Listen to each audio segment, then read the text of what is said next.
Le télétravail peut-il s'installer durablement dans nos vies ? Merci d'avoir posé la question. Les vacances d'été touchent bientôt à leur fin. Pas question de se larmoyer, il est plus que jamais temps d'en profiter. Pour l'occasion, Maintenant vous savez vous propose une semaine farniente avec, comme toujours, des sujets variés. Bonne écoute! La crise sanitaire a démocratisé le télétravail. De nombreuses entreprises qui ne l'instauraient pas jusqu'ici l'ont inscrit dans leurs accords. Certaines startups misent quant à elles sur le full remote qui permet de télétravailler à 100%. Ces bouleversements interrogent aussi quant à notre rapport entre la vie privée et la vie professionnelle. Mais le télétravail est vu comme une aubaine pour les plus jeunes. Un rapport intitulé People at Work 2022, l'étude de Work4You, publiée en juillet 2022, a mis en lumière un chiffre important. Parmi les interrogés, 53% des jeunes âgés de 18 à 24 ans seraient prêts à quitter leur entreprise si elle supprimait le télétravail et décidait d'un retour au 100% présentiel.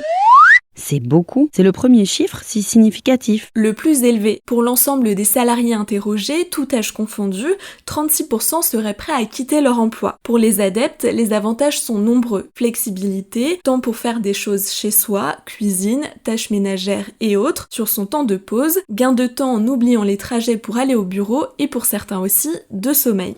Une jeune femme de 23 ans, Marina, a expliqué son point de vue à 20 minutes. C'est un confort de vie permettant de trouver un équilibre personnel. Je me sens moins sous pression, je prends plus facilement le temps, là où en présentiel, je me dépêche de terminer pour partir à l'heure afin de faire toutes les tâches qui m'attendent à la maison. J'économise énormément en charge mentale et financièrement au niveau du trajet. C'est aussi la possibilité de vivre dans une autre ville et de venir une fois par semaine ou une semaine par mois, par exemple, à son bureau parisien grâce à un abonnement de train avantageux. La tendance est observée par les spécialistes. Audrey Richard, la présidente de l'Association nationale des directeurs des ressources humaines, a confié au Monde.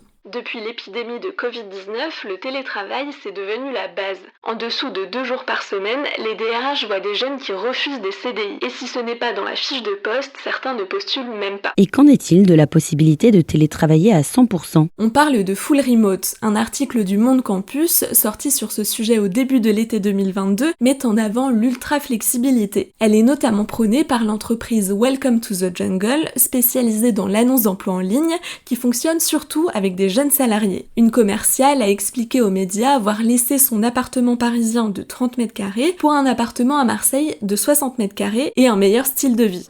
Et il semblerait que les managers soient davantage enclins à travailler avec des salariés à longue distance. Une étude d'OpinionWay datant de juin 2022 souligne que 35% des 400 chefs d'entreprise interrogés sont favorables au télétravail de leurs salariés depuis l'étranger. Et puis, il y a la combinaison du travail et des vacances. Cette pratique se développe. On parle des tracances comme d'un nouveau phénomène. Ce terme venu du Québec consiste à travailler dans un lieu de vacances ou qui ressemble à un lieu de vacances. Par exemple, chez les parents qui ont une piscine ou avec des amis en louant une maison dans le sud ou même depuis l'étranger. Cela permet d'optimiser son temps en utilisant notamment une semaine avec un jour férié pour partir quelques jours et travailler depuis là-bas.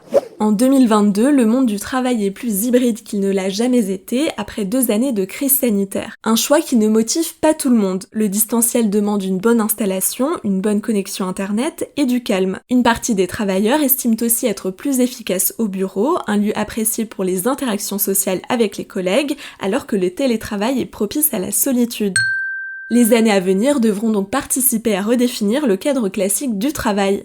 Voilà pourquoi le télétravail pourra s'installer durablement dans nos vies. Maintenant, vous savez, un épisode écrit et réalisé par Pauline Weiss. Ce podcast est disponible sur toutes les plateformes audio et pour l'écouter sans publicité, rendez-vous sur la chaîne Bababam Plus d'Apple Podcast.